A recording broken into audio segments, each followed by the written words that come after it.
Chapter 1.8, we're going to be going over the derivative in terms of it being a rate of change.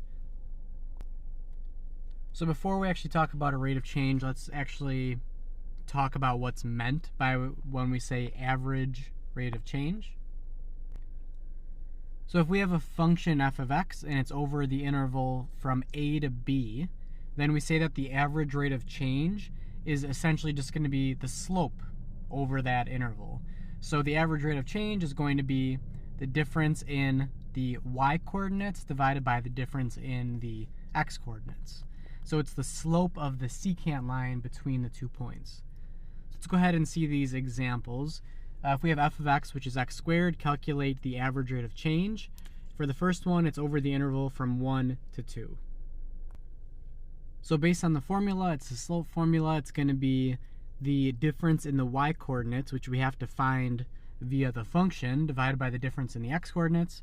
So f of 2 is going to be 2 squared, because f of x is x squared, minus f of 1 is 1 squared over 2 minus 1. So that's going to be 4 minus 1, which is 3, 3 over 1, which is 3. So that's the average rate of change over that interval. And let's take a look at the next one from 1 to 1.1. Which once we get, again, we know is f of 1.1 minus f of 1 divided by 1.1 minus 1. For this, we get 1.1 squared minus 1 squared, plugging it in the function, divided by 1.1 minus 1. And calculating that, we end up getting an average rate of change of 2.1. And then for the last one on this page, we have the average rate of change between 1 and 1.01. And lastly, we know f of 1.01 minus f of 1 divided by 1.01 minus 1. And we evaluate this, and we end up getting 2.01. So hopefully that's kind of easy, because that's just calculating the slope between 2 points given the function. So we have to find the y values first. But you probably notice here that these were starting at 1. And then the other x values were getting closer and closer to 1. So we started at 2, and then we went to 1.1, and then to 1.01. So the second endpoint was approaching that first endpoint of 1, which is going to come into play right now, essentially. So next, we're going to go over the derivative as the instantaneous rate of change. So if we have the average rate of change formula, f of b minus f of a over b minus a, and instead of b, we let b be a certain distance h away from a, it would become f of a plus h minus f of a divided by a plus h instead of b minus a. You'll see that the a's cancel out, and what's left over here is actually the difference quotient. So what we were doing up here when we were getting closer and closer to 1, to 1.1, 1.01, we had this average rate of change that was getting closer and closer to what we call the instantaneous rate of change. So for that, we have to remember that the secant line, as the secant line approaches, or as one point approaches the other point, the secant line approaches the tangent line. So for example, from this example up here, we had f of x is x squared, and for that, we know that x squared looks like this. So between 1 and 2, that would be, say, here and here. That secant line would be like this. And then if we drew that again for the next one, for 1 and 1.1, it would look like this. So you can see it's getting closer and closer. And then for the last one, for 1.01, that's almost right on the value of 1. So that secant line is actually almost the tangent line exactly at 1. So as the one value to the right, the distance between them gets closer to 0, then that secant line is becoming the tangent line. So the average rate of change is becoming the instantaneous rate of change, and the instantaneous rate of change is the derivative evaluated at that point A. Okay, so let's go ahead and take a look back at that function. F of x is x squared. Calculate the rate of change at x equals 1. So this means the instantaneous rate of change. And for that, we have to find the derivative, which is the power rule. The derivative is 2x. We evaluate it when x equals 1. 2 times 1. And that gives us a value of 2. So this means the instantaneous rate of change at this point, x equals 1, is f prime of 1, which is 2. So that's the slope of the tangent line at that point, which we can see if we go back up. That is what these answers were approaching. It looks like they were getting closer and closer to 2 as the secant line got closer and closer to the tangent line at x equals 1. All right, and now for pretty much the last main topic for this section is velocity and acceleration. So this is a pretty commonly used example to describe derivatives and rate of changes. So we tend to use velocity a lot. We see it on our speedometer when we're working with cars. It tells us how fast our position, s of t, we're going to be calling the position function. It's how our position is changing over a certain amount of time. So if we wanted to take a look at how this can be represented as the average rate of change, we would say the average velocity equals displacement over time elapsed. It's going to equal the difference in position divided by the difference in time. So you can see that that's once again just the slope formula, s of b minus s of a divided by b minus a, where a to b is a time limit. So we would say that the instantaneous velocity, or just velocity, of an object at time t is the instantaneous rate of change of the position function. So what that means is that v of t equals s prime of t. So velocity is the derivative of the position function, which is more formally defined right here. If s of t is the position function of an object moving along a straight line, then the velocity at any time t is given by the derivative of the position function. And we're going to be interpreting position, velocity to be moving in the positive direction and negative velocity to be moving in the backward direction, which is the negative direction. So that brings us to acceleration. Velocity is the derivative of position. Acceleration is the derivative of velocity, which means acceleration is the second derivative of position. Okay, so that's how these three commonly used applications are related to each other using calculus. So let's do an example here. When a ball is thrown straight up in the air, its position may be measured as the vertical distance from the ground. And we're going to be thinking of up as the positive direction, and s of t is going to be the height of the ball in feet after t seconds. So s of t is going to be the function negative 16t squared plus 128t plus 5. And this figure below, this graph, shows the path, or rather it shows the graph of the function s of t.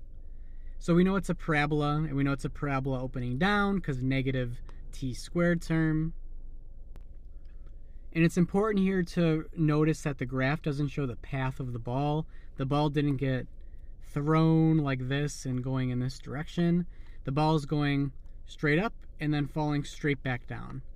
So if we take a look at it, we have our horizontal axis is time, vertical axis is height. So this would mean, say, after 0 seconds, the ball is still in our hand. After 2 seconds, it's about 100 feet up. After 4 seconds, it's about 200 feet up. After 5 seconds, it's about the maximum value, and so on. So let's go ahead and take a look at these questions. Let's find the average velocity of the ball during the intervals 1 to 2, 1 to 1.5, and 1 to 1.1. So you can probably see what this is getting at. It's getting at to what we did before. We're going to end up trying to find the instantaneous velocity when t equals 1.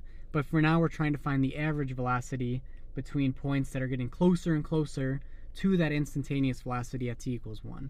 So this is going to be the average velocity is s of 2 minus s of 1 over 2 minus 1.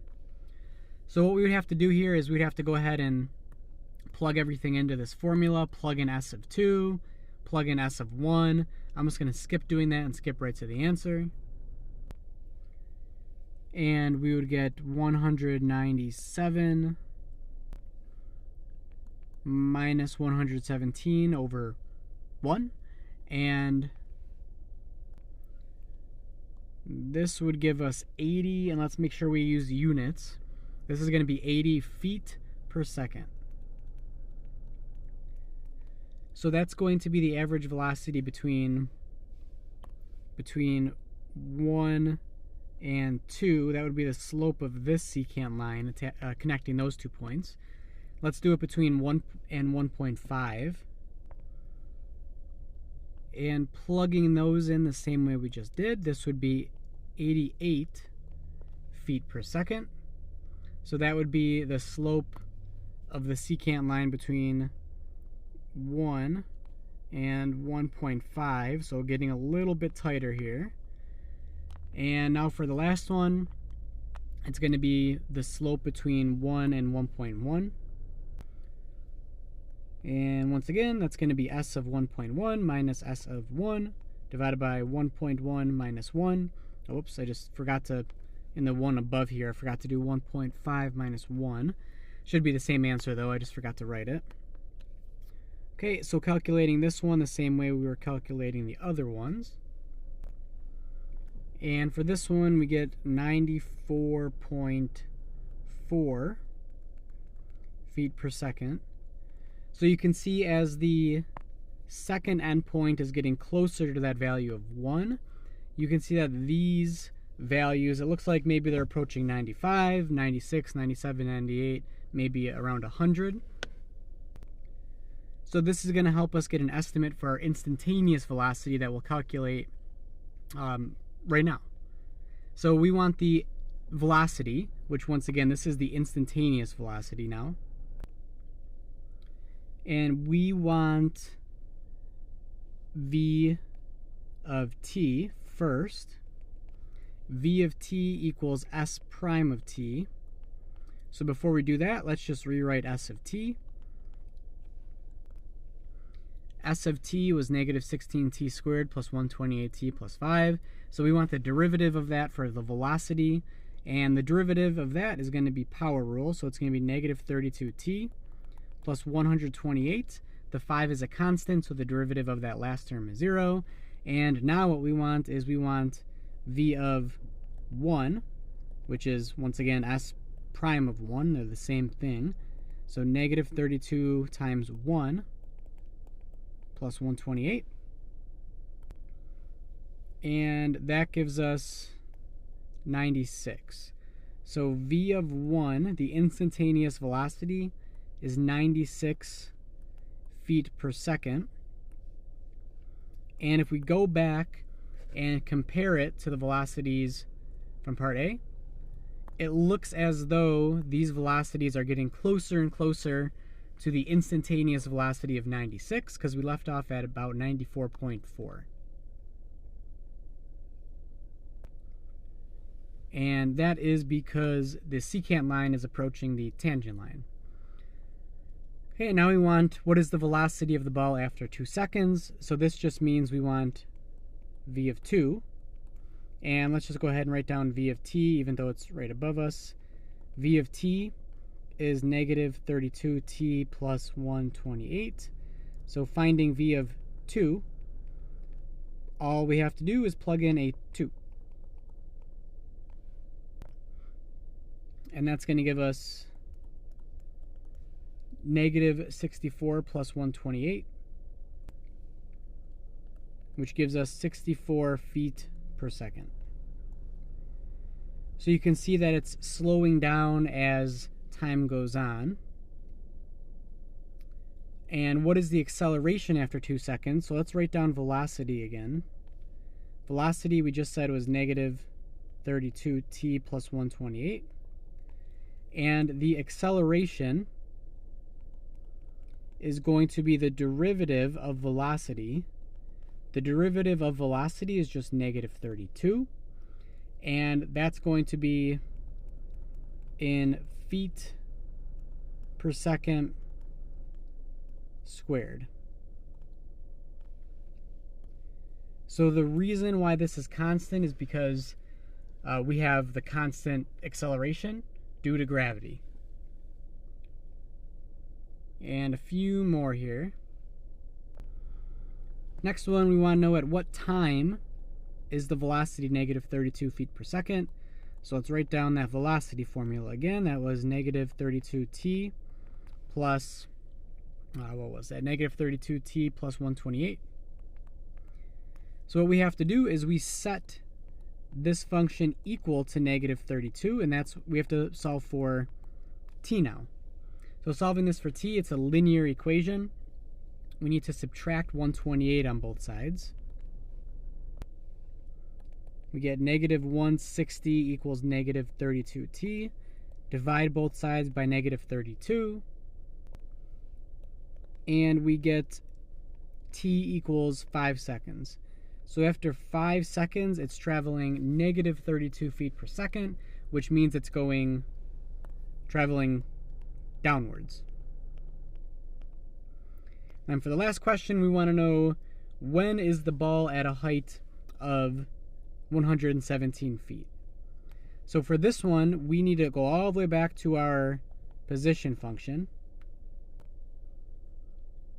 And we are looking for time when the height is 117. So we're going to set that equal to 117, and we're going to solve it.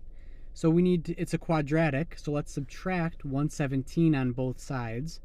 Get everything on the same side. So it's set equal to 0, and that's going to give us negative 112 for 5 minus 117.